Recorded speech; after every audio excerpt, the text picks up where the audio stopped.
Once you've judged a book by its cover, decided to read the blurb, and been compelled enough to open the book and start reading, you generally expect two things. One, a compelling hook to keep you turning pages. That's fair. Two, an indication of the type of story you're reading. Also important. Why? Because when you publish a novel, you don't want readers getting halfway through and realizing it's not what they signed up for. I mean, it can be funny, but let's discuss why that's bad. No fluff writing advice. Cut the fluff! If you don't set expectations early in your novel, you risk readers abandoning your book halfway through, which can lead to a dreaded negative review. Oh no!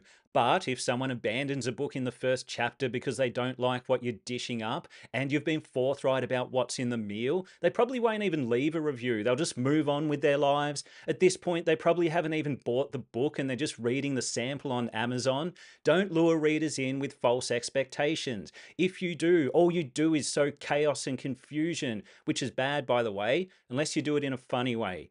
Anyway, here are some good and bad examples of setting reader expectations. Good example. I just started reading Verity by Colleen Hoover, and right at the start there's a horrific accident. The author describes the sound of someone's head getting squashed by a truck tire as sounding like a champagne cork popping. Yeah, right away you know you haven't signed up for some sweet, fun romance novel. It's going to get disturbing, at least as disturbing as that initial scene. The author is saying, if you can't stomach this, don't read any further. Because I haven't finished the book, I don't know if it does get disturbing, so if it doesn't, then this one works as a bad example. A real bad example. I've recently reviewed the first two books of the He Who Fights with Monsters lit RPG series. The first book presents the series as an action-adventure fantasy with challenging moral dilemmas the protagonist must navigate.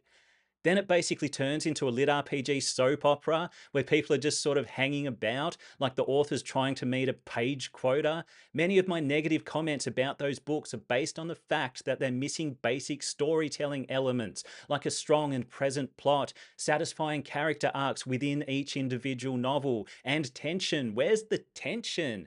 But if you view the series through the lens of a soap opera, everything about the writing and storytelling style makes sense. Whether intentional or not, the author pulls a bait and switch in the first book, which leaves people like me wondering what the hell I'm reading. Brandon Sanderson mentions a good one in one of his lectures. I don't think he's ever named the book, but he talks about a novel that starts out as a generic paint-by-numbers fantasy, but flips into something totally different partway through. The problem is, almost no one reads that far because of false expectations set at the start. Generic fantasy novel, like we need another one of those, turns people away.